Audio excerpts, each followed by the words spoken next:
Well, my friends, if you're looking for schemes, you're most certainly in the right place because in this Community Cast Showdown, we're going to have a face-off between the Greenskins, who shall be led by the Git Crumper, who's also known as Slade X, and he's going to be facing off against Vampire Coast, who shall be helmed by Hubert J. Farnsworth.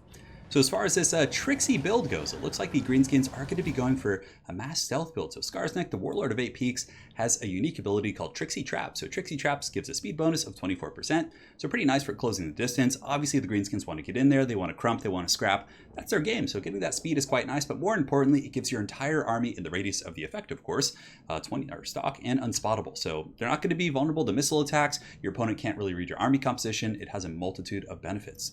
And the Vampire Coast is a faction that often brings guns and cannons and things like that, so being able to kind of shroud your army like this, definitely quite nice in this matchup. Granted, it looks like his opponent did go with a bit of a blitz build, a monster build using Leviathans and Crabs. It's not going to be quite as good, but still your opponent isn't going to, unless they just immediately see everything and memorize your army, they're not really going to know what you have, which is quite cool.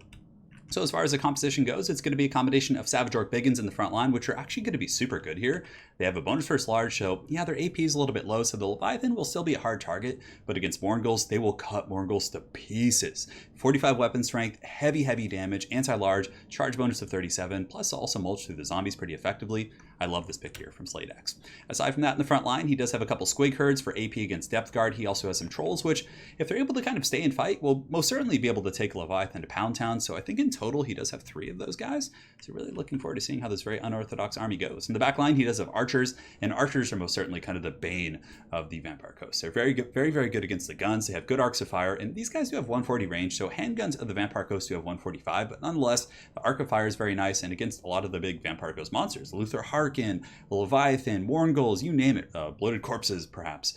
These guys are going to be able to kind of, pepper them down over the course of a long fight. For his casters, he does have the Orc Shaman, and it looks like he's going to be going with Brainbuster as well as Fist of Gork. So Brainbuster actually does a lot of damage, even against like deckhand mobs and things like that. You can drop it, and yeah, it's really not a bad spell. Fist of Gork is going to be juicing up some of the Trolls most likely, giving them melee attack, magic damage, as well as melee defense. And the Night Goblin Shaman is going to be going sniping, so it's hunting season, boys. He's got his little staff here, and he does, of course, have the Vindictive Glare. Probably going to be dropping that on Luther, the Leviathan, some of those bigger targets. For the rest of the Greenskin force, there is a brave Vanguard up to 8 Peak Loonies. These Gits are going to be charging straight in there. And over here, he does also have the Morgrim's Mage Marauders. Pretty good choice. They have a good AP, relatively quick, although they are being chased by Fellbats, which are quite a bit quicker. So if they get caught, it's going to be a little bit spooky, but nonetheless, it looks like they do have some help back here from the Durkit Squigs. So maybe he's probably going to take that engagement, get the free kills, because Durkit Squig Hoppers do actually have a bonus for his infantry, and Fellbats are infantry sized, so they're going to be able to kill them very quickly.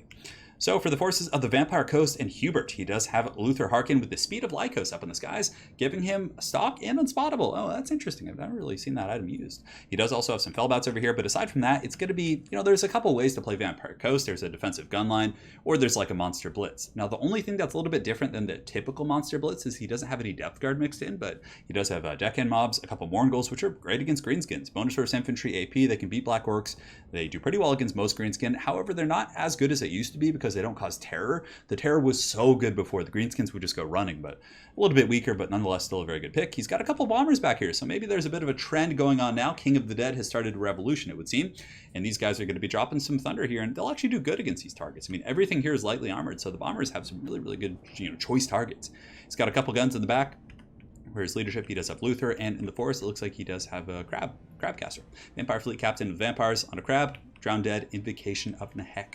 So on that note, guys, let's get this show on the road and see how this battle goes. So the Greenskins definitely not wasting any time. They're going to be getting in there rather quickly. Squigs and Trolls just going to be jumping all over this army, but Luther Harkin is ready. He can potentially strike, and Luther does cause terror, so he can definitely get some really good, terror routes if he wants to here.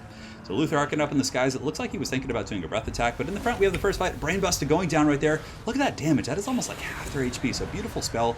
You never see that used, but it's really cool to see, Slade especially using it quite a bit. In the front, the first group of Squigs is going to be, unfortunately, just mulched here by these wacky inflatable dudes, plus the Crabs, so those guys are going to be running for the hills. On the far side, it looks like these Squigs do get a bit of a better engagement here. Yeah, the Trolls jumping in, the 8 Peak Loonies, of course, are unbreakable, so they're going to give a very good buffer, and the Squigs are actually chewing on these Mourngulls rather effectively, especially with the support of the Goblins, and it looks like the Durkit Squigs are going to be waiting on the flanks looking to get in there. So if we take a big look at the battlefield, the Trolls and Squigs are just running rampant. These ones, though, do get terror routed and broken, of course. They're not terror routed, but just broken because they're Trolls, and it's to be expected. But the other Trolls actually trading relatively well here in the front line, but the Mourngulls do cause fear, so Trolls are going to buckle very quickly, and Luther Harkin is down here. So he causes terror. Trolls aren't going to last terribly long against that. So both players are just getting a lot of, heavy hitting against one another.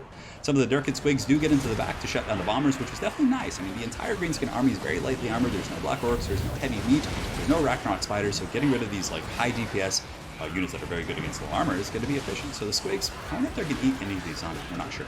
Looks like some Fanatics are going to be dropped in another Brain Bust. Oh man, that cast is so strong, doing so much damage.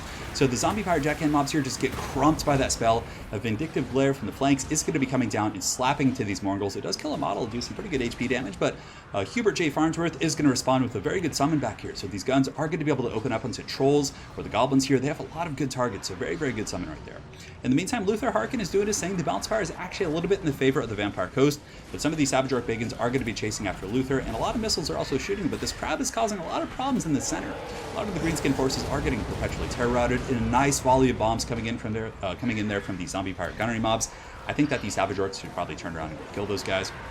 Otherwise, they're going to be taking quite a bit of damage. So Luther Harkin gets a really good grab, though. He is able to jump on Skarsnik. Skarsnik does get taunted. His melee defense, armor, everything is very low right now. And Skarsnik is relatively tanky. He has about 1,000 more HP than Grimgore, so I think it's because it combines Skarsnik plus Goblet's HP. Oh no, a Breath Attack coming in from Luther Harkin, going to make contact, doing about 300 damage right there. Definitely not bad. But it looks like Luther is going to be pulling out. That's what she said. Not going to be going for that. And I don't know. Maybe he wants to finish off Skarsnik, but I think he's going to be respecting the Squigs and some of these forces here on the ground. In the back line, the big old Leviathan is going to be crushing one of those goblins. Oh, he's got ate by that crab. Fun stuff.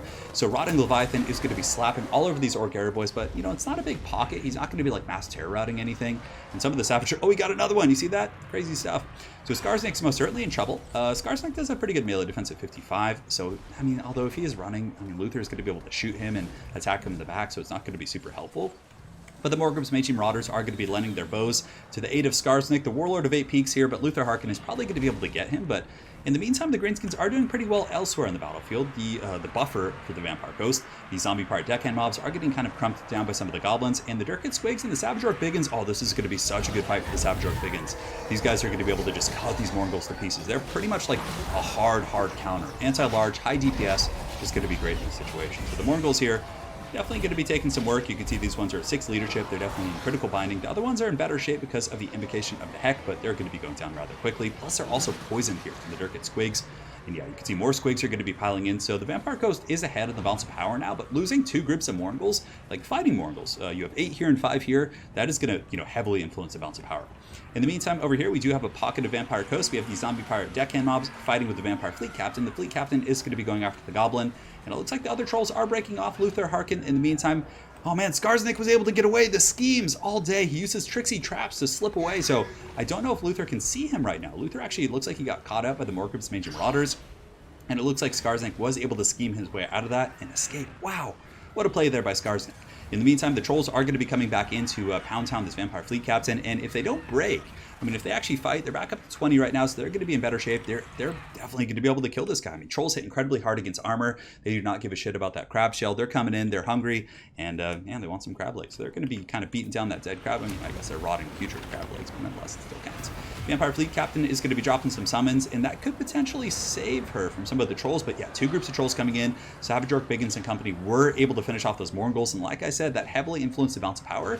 And over here, we do have the Rotting Leviathan, but again, the Trolls are back. All 3 Trolls are fighting, and they're able to just do so much work with their heavy AP. And look at that, the Vampire Coast is kind of crumbling across the entire board as the Greenskins let out a resounding wah. Although, did we see a wah this game? I think we saw one at the beginning, but a metaphorical wah as the battle does start to turn in their favor. So if we look down here, the Vampire Fleet Captain is going to be getting crumped pretty good. Luther Harkin could potentially pull some witchcraft and get back in this game. If you were able to kill Skarsnik, get some really nice terror routes against the Trolls, that could be something that could kind of pull him back in here, but it looks like he is being hunted by the Morgrum's Mage Marauders, having some trouble getting back up in the skies. Skarsnik has been revealed, so now Luther Harkin knows he's there, and you can see Luther is going to be beelining through the forest trying to chase those guys down. Honestly, he might just want to try and fight these guys right now and try and break them. Just running from them isn't really going to punish them, and he's having some trouble getting away anyways. So Squig Herds are going to be coming in. Squig Herds actually have pretty good mass. You can see with that, they're actually able to block up Luther, and he's a little bit stuck. And yeah, now he's surrounded. These little wolves are true heroes. I'm surprised they're not terror routing, which is pretty incredible stuff. The Vampire Fleet Captain is going to be getting crumped by these Goblins and Savage Orcs and some of these other Greenskin troops here. Oh, I love it. They're just like kicking the crab. Trolls are such awesome units. So from here, this captain is going to be going down. She falls into the morass there of the Greenskin horde. Man, that is a pretty gnarly mess over there. Luther Harkin is going to be getting shot by archers and just prison shanked by Skarsnik, I'm sure, and that is going to be all she wrote for the Vampire Coast. So very well played. I mean, that was an awesome build. I mean, Skarsnik is not like a meta pick. He's not something that you see terribly often. Almost, you're always going to see Warzog or Azag or, those type of characters, but Skarsnik actually did pretty good this game. He was a good distraction Carnifex. He gave it the stock, and yeah, he was just a little bit of a menace. I liked it. The casting core was really good. The Orc Shaman did super good with those Brain Bustos. That was one of the reasons why the Morngul's were exposed very early, is because the deckhand mobs were just methodically picked off with those casts of the Brain Busto, which was very good.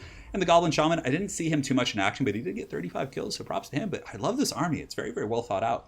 It has plenty of backline pressure with the Squigs. Good archer play against gun lines. It's very well rounded. So very good stuff there from Get Crumper or Slade X. And also, I like the Vampire Coast build. I thought it was quite nice. The one thing I would probably change, let's see. If I were going to be playing like a crab style build against the Greenskins, I would probably, I don't know, it's a little bit tricky. That Greenskin build is solid. Honestly, against Greenskins, I typically play with a gun line, but this build isn't bad by any means. Luther Harkin and the Vampire Caster are good. Front line's pretty much standard. The bombs I would probably cut. I mean, I know people like them, and in paper they're good, but I just feel like they're not too good. I know I dump on them all the time, and I probably lost against them before, but there's something about them that I just feel like is really inhibiting. Like, it's another thing you have to protect, giving the Greenskins free real estate, basically. I'd probably cut down to 2 Morngul's. I think 3 might be a little bit much. And maybe get a couple Depth Guard. Depth Guard will be a very good counter against Savage Orc Biggins. I think you need a couple of those guys. So cut a Morngul and 2 of these guys, and maybe like get some Scurvy Dogs as well, just for like battlefield control and harass. I don't know, it's hard to say, but the Leviathan isn't bad either. That thing can do some work for sure. But yeah, anyways. So well played to Get Crumper. Thank you for sending in the replay, and well played to Hubert J. Farnsworth. It was a very well fought battle by both players, and it was quite a bit of fun to watch. So thanks again for joining, guys, and we will see you guys next time. Take care.